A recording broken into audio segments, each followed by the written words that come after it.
आपका स्वागत है मेरे चैनल में। प्रस्तुत है गोदान उपन्यास का भाग 27। मिस्टर खन्ना को मजदूरों की यह हड़ताल बिल्कुल बेजा मालूम होती थी। उन्होंने हमेशा जनता के साथ मिले रहने की कोशिश की थी।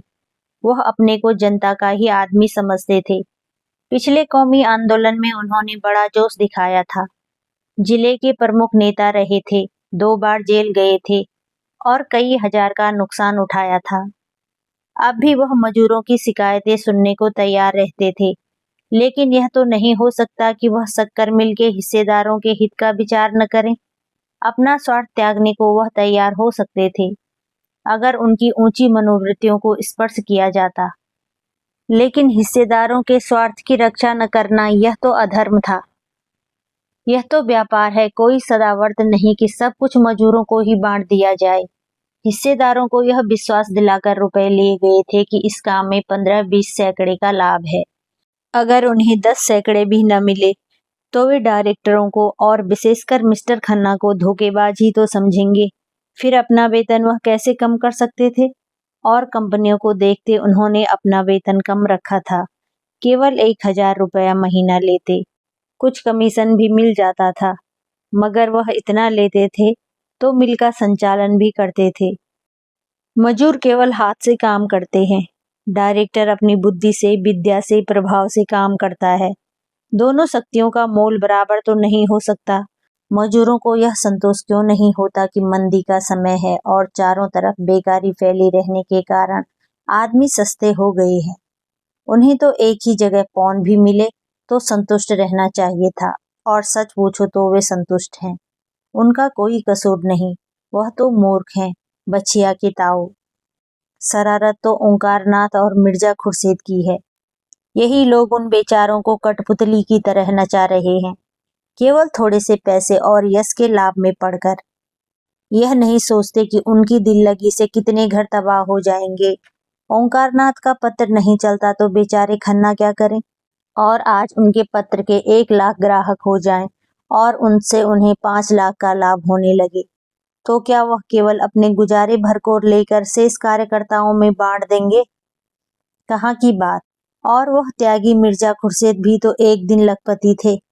हजारों मजदूर उनके नौकर थे, तो क्या वह अपने गुजारे भर को लेकर सब कुछ मजदूरों में बांट देते थे? वह उसी गुजारे की रकम के यूरोपीय छोकरियों के साथ विहार करते थे, बड़े बड़े अफसरों के साथ दावतें उड़ाते थे, हजारों रुपए महीने की शराब पी जाते थे और हर साल फ्रांस और स्विट्जरलैंड की सैर करते थे। आज मजदूरों की दशा पर उनका कलेजा फटता है। इन दोनों नेताओं की तो खन्ना को परवाह न थी। उनकी नीयत की सफाई में पूरा संदेह था। नाराज साहब की ही उन्हें परवाह थी, जो हमेशा खन्ना की हाँ में हाँ मिलाया करते थे और उनके हर एक काम का समर्थन कर दिया करते थे। अपने परिचितों में केवल एक ही ऐसा व्यक्ति था जिसके निष्पक्ष विचार पर खन्ना जी को पूरा भरोसा था, और वह डॉक्टर मेहता थे।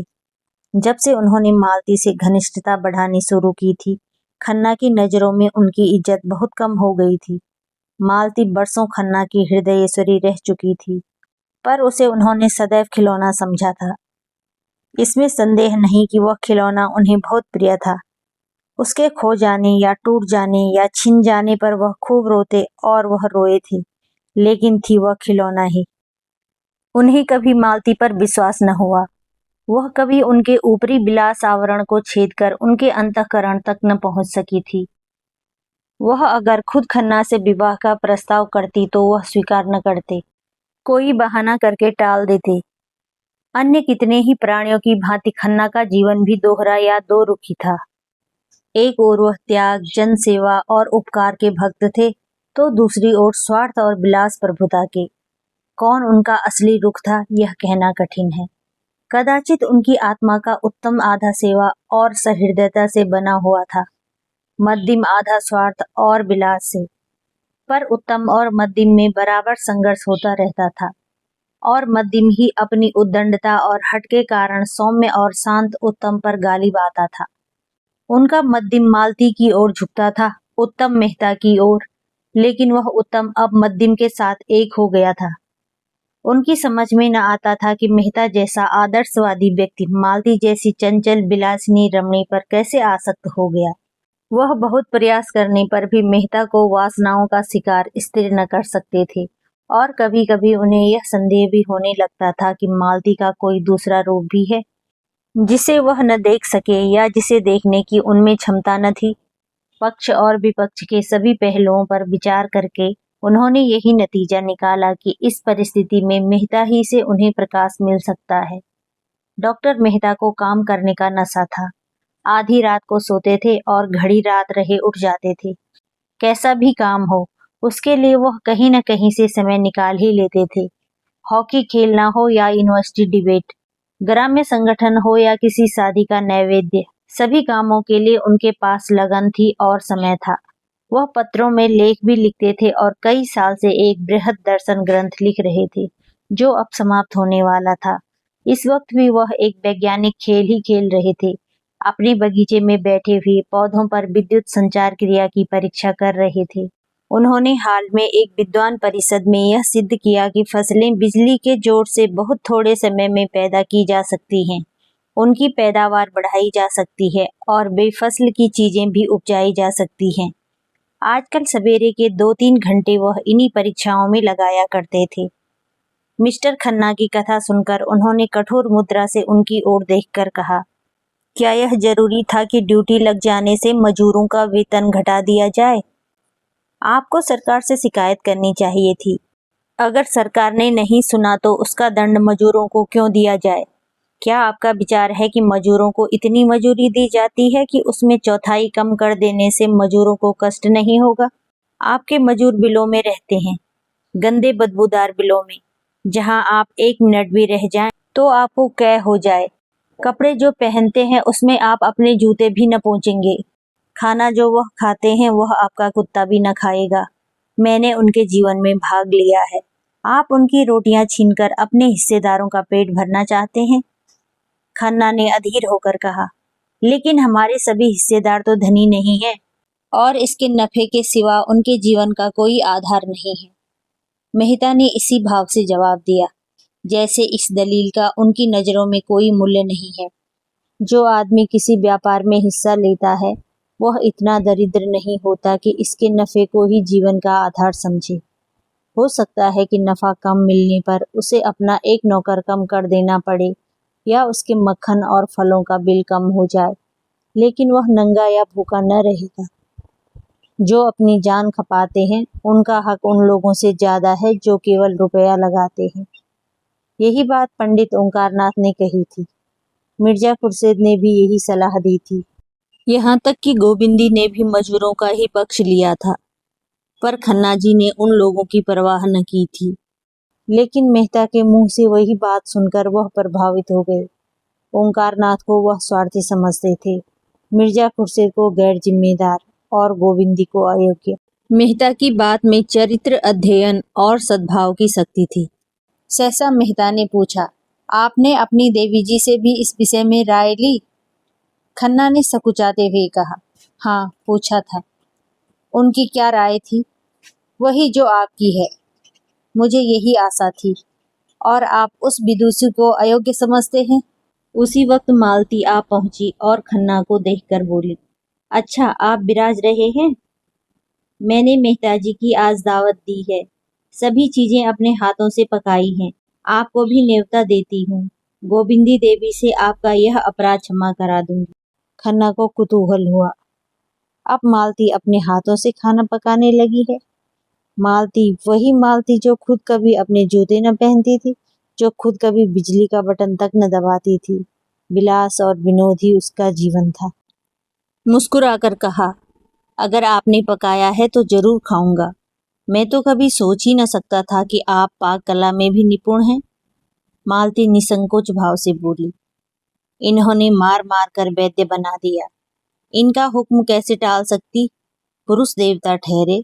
खन्ना ने इस व्यंग्य का आनंद लेकर मेहता की ओर आंखें मारते हुए कहा, पुरुष तो आपके लिए इतने सम्मान की वस्तु न थे। मालती झेपी नहीं। इस संकोच का आशय समझकर जोश भरे स्वर में बोली, लेकिन अब हो गई हूँ, इसलिए कि मैंने पुरुष का जो रूप अपने परिचितों की परिधि में देखा था उससे यह कहीं सुंदर है। पुरुष इतना सुंदर, इतना कोमल हृदय। मेहता ने मालती की ओर दीन भाव से देखा और बोले, नहीं मालती, मुझ पर दया करो, नहीं तो मैं यहाँ से भाग जाऊंगा। इन दिनों जो कोई मालती से मिलता वह उससे मेहता की तारीफों के पुल बांध देती, जैसे कोई नव दीक्षित अपने नए विश्वासों का ढिंढोरा पीटता फिरे। सुरुचि का ध्यान भी उसे न रहता और बेचारे मेहता दिल में कट कर रह जाते थे। वह कड़ी और कड़वी आलोचना तो बड़े शौक से सुनते थे, लेकिन अपनी तारीफ सुनकर जैसे बेवकूफ बन जाते थे। मुंह जरा सा निकल आता था, जैसे कोई फब्ती छा गई हो। और मालती उन औरतों में थी जो भीतर रह सके।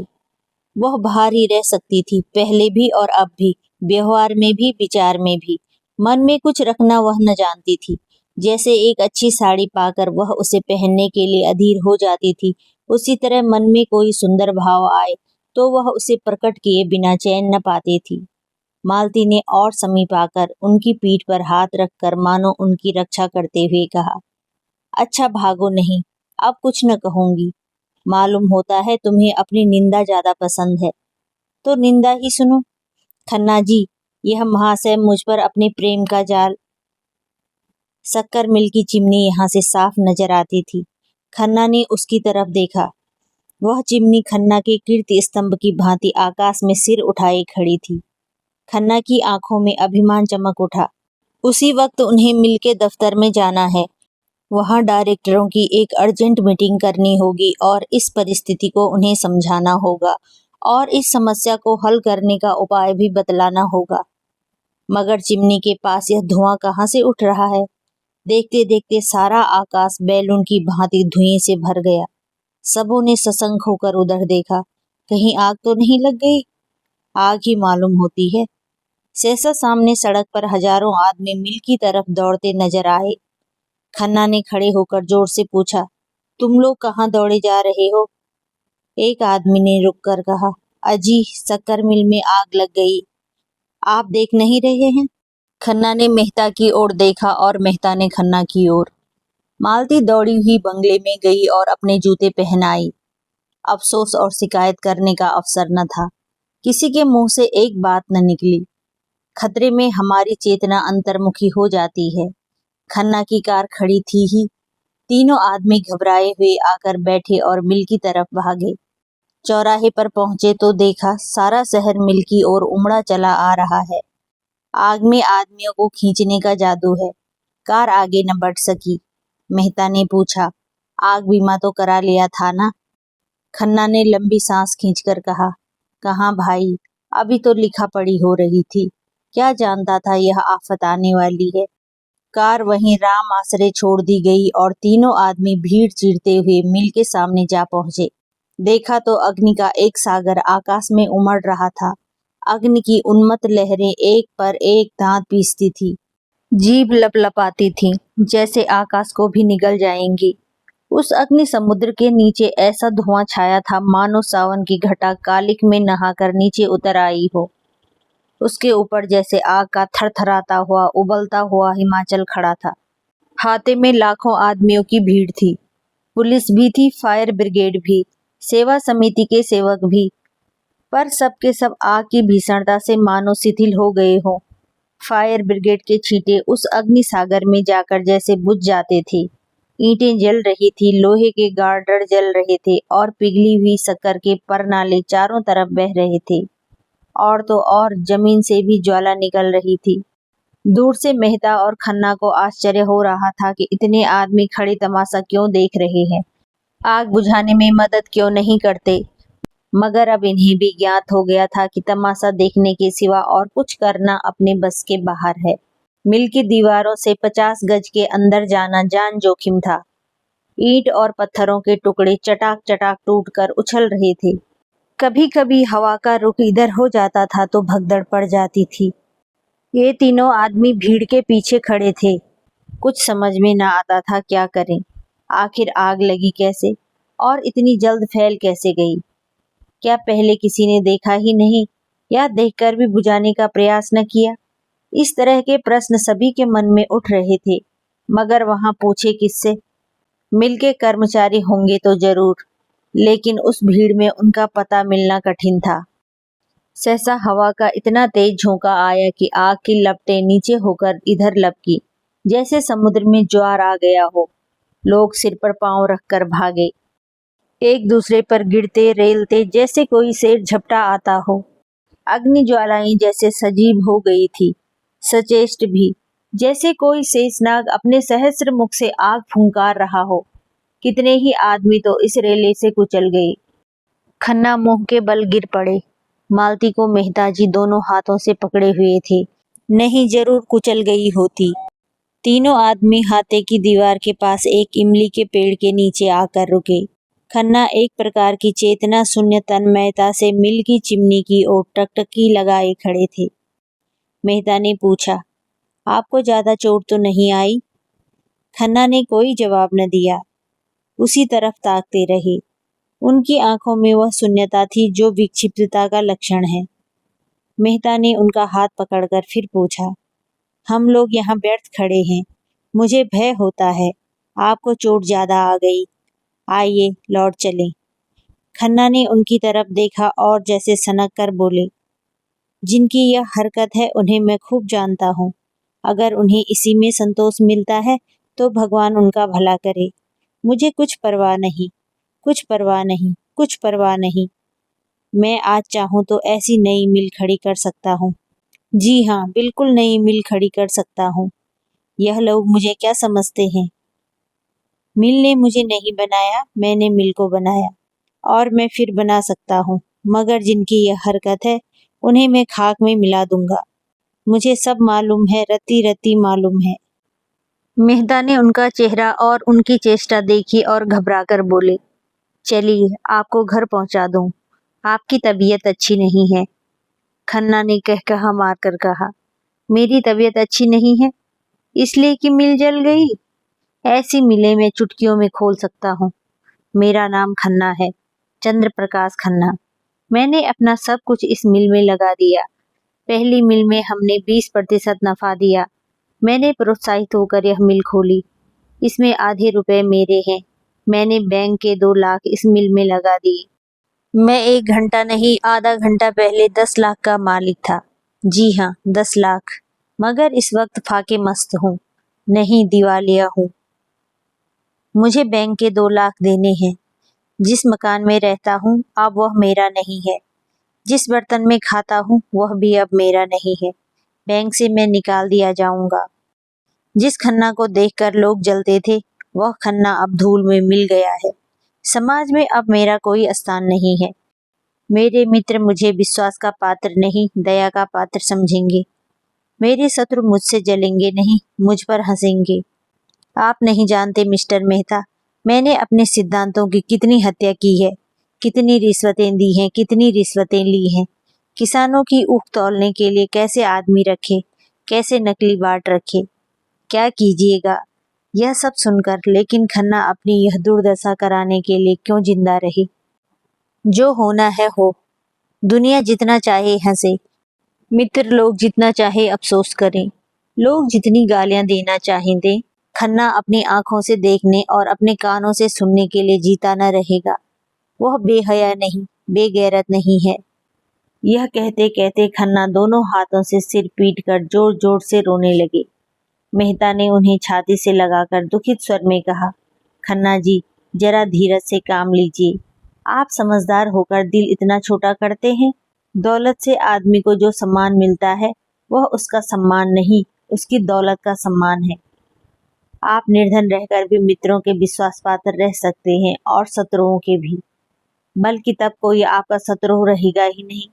आइए घर चले, जरा आराम कर लेने से आपका चित्त शांत हो जाएगा।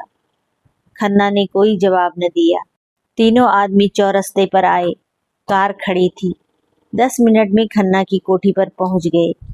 खन्ना ने उतरकर शांत स्वर में कहा, कार आप ले जाएं, अब मुझे इसकी जरूरत नहीं है। खन्ना ने कृतज्ञता से उनकी ओर देखा और करुण कंठ से बोले, मुझसे जो अपराध हुए हैं उन्हें क्षमा कर देना मालती। तुम और मेहता, बस तुम्हारे सिवा संसार में मेरा कोई नहीं है। मुझे आशा है तुम मुझे अपनी नजरों से न गिराओगी। शायद 10-5 दिन में यह कोठी भी छोड़नी पड़े। किस्मत ने कैसा धोखा दिया। मेहता ने कहा, मैं आपसे सच कहता हूँ खन्ना जी, आज मेरी नजरों में आपकी जो इज्जत है वह कभी न थी। तीनों आदमी कमरे में दाखिल हुए। द्वार खुलते ही आहट पाते ही गोविंदी भीतर से आकर बोली, क्या आप लोग वहीं से आ रहे हैं? महाराज तो बड़ी बुरी खबर लाया। खन्ना के मन में ऐसा प्रबल न रुकने वाला तूफानी आवेश उठा के गोविंदी के चरणों पर गिर पड़े और उसे आंसुओं से धो दे। भारी गले से बोले, हाँ प्रिय, हम तबाह हो गए। उनकी निर्जीव निराश आहत आत्मा सांत्वना के लिए विकल हो रही थी, सच्ची स्नेह में डूबी हुई सांत्वना के लिए। उस रोगी की भांति जो जीवन सूत्र क्षीण हो जाने पर भी वैद्य के मुख की और आशा भरी आंखों से ताक रहा हो। वही गोविंदी जिस पर उन्होंने हमेशा जुल्म किया, जिसका हमेशा अपमान किया, जिससे हमेशा बेवफाई की, जिसे सदैव जीवन का भार समझा, जिसकी मृत्यु की सदैव कामना करते रहे, वही इस समय जैसे अंचल में आशीर्वाद और मंगल अभय लिए उन पर वार रही थी। जैसे उन चरणों में ही उनके जीवन का स्वर्ग हो, जैसे वह उनके अभागे मस्तक पर हाथ रखकर ही उनकी प्राणहीन धमनियों में फिर रक्त का संचार कर देगी। मन की इस दुर्बल दशा में, घोर विपत्ति में, मानो वह उन्हें कंठ से लगा लेने के लिए खड़ी थी। नौका पर बैठे हुए जल विहार करते समय हम जिन चट्टानों को घातक समझते हैं और चाहते हैं कि कोई इन्हें खोद कर फेंक देता, उन्हीं से नौका टूट जाने पर हम चिमट जाते हैं। गोविंदी ने इन्हें एक सोफे पर बिठा दिया और स्नेह कोमल स्वर में बोली, तो तुम दिल इतना छोटा क्यों करते हो? धन के लिए, जो सारे पाप की जड़ है। उस धन से हमें क्या सुख था? सवेरे से आधी रात तक एक न एक झंझट, आत्मा का सर्वनाश। लड़के तुमसे बात करने को तरस जाते थे, तुम्हें संबंधियों को पत्र लिखने तक की फुर्सत न मिलती थी। क्या बड़ी इज्जत थी? हाँ थी, क्योंकि दुनिया आज तक धन की पूजा करती चली आई है। उसे तुमसे कोई प्रयोजन नहीं। जब तक तुम्हारे पास लक्ष्मी है, तुम्हारे सामने पूंछ हिलाएगी। कल उतनी ही भक्ति से दूसरों के द्वार पर सिजदे करेगी, तुम्हारी तरफ ताकेगी भी नहीं। सत्पुरुष धन के आगे सिर नहीं झुकाते, वह देखते हैं तुम क्या हो। अगर तुम में सच्चाई है, न्याय है, त्याग है, पुरुषार्थ है, तो वे तुम्हारी पूजा करेंगे। नहीं, तुम्हें समाज का लुटेरा समझकर मुंह फेर लेंगे, बल्कि तुम्हारे दुश्मन हो जाएंगे। मैं गलत तो नहीं कहती मेहता जी? मेहता ने मानो स्वर्ग स्वप्न से चौंक कर कहा, गलत? आज वही कह रही हैं जो संसार के महान पुरुषों ने जीवन का सात्विक अनुभव करने के बाद कहा है। जीवन का सच्चा आधार यही है। गोविंदी ने मेहता को संबोधित करके कहा, धनी कौन होता है, इसका कोई विचार नहीं करता। वही जो अपने कौशल से दूसरों को बेवकूफ बना सकता है। खन्ना ने बात काट कर कहा, नहीं गोविंदी, धन कमाने के लिए अपने संस्कार चाहिए। केवल कौशल से धन नहीं मिलता, इसके लिए भी त्याग और तपस्या करनी पड़ती है। शायद इतनी साधना में ईश्वर भी मिल जाए। हमारी सारी आत्मिक, बौद्धिक और शारीरिक शक्तियों के सामंजस्य का नाम धन है। गोविंदी ने विपक्षी न बनकर मध्यस्थ भाव से कहा, मैं मानती हूँ धन के लिए थोड़ी तपस्या नहीं करनी पड़ती, लेकिन फिर भी हमने उसे जीवन में जितने महत्व की वस्तु समझ रखा है, उतना महत्व उसमें नहीं है। मैं तो खुश हूँ कि तुम्हारे सिर से यह बोझ टला। अब तुम्हारे लड़के आदमी होंगे, स्वार्थ और अभिमान के पुतले नहीं। जीवन का सुख दूसरों को सुखी करने में है, उनको लूटने में नहीं। बुरा न मानना, अब तक तुम्हारे जीवन का अर्थ था आत्मसेवा, भोग और विलास। देव ने तुम्हें उस साधन से वंचित करके तुम्हें ज्यादा ऊंचे पवित्र जीवन का रास्ता खोल दिया है। यह सिद्ध प्राप्त करने में अगर कुछ कष्ट भी हो तो उसका स्वागत करो। तुम इसे विपत्ति समझते ही क्यों हो? क्यों नहीं समझते तुम्हें अन्याय से लड़ने का यह अवसर मिला है? मेरे विचार में तो पीड़क होने से पीड़ित होना कहीं श्रेष्ठ है। धन खोकर अगर हम अपनी आत्मा को पा सकें तो यह कोई महंगा सौदा नहीं है। न्याय के सैनिक बनकर लड़ने में जो गौरव है, जो उल्लास है, क्या उसे इतनी जल्दी भूल गए? गोविंदी के पीले सूखे मुख पर तेज की ऐसी चमक थी, मानो उसमें कोई विलक्षण शक्ति आ गई हो, मानो उसकी सारी मूक साधना प्रगल्भ हो उठी हो। मेहता उसकी ओर भक्तिपूर्ण नेत्रों से ताक रहे थे। खन्ना सिर झुकाए इसे दैवी प्रेरणा समझने की चेष्टा कर रहे थे। और मालती मन में लज्जित थी। गोविंदी के विचार इतने ऊंचे, उसका हृदय इतना विशाल और उसका जीवन इतना उज्जवल है। 27वां भाग यहीं पर समाप्त होता है। फिर मिलते हैं 28वें भाग में।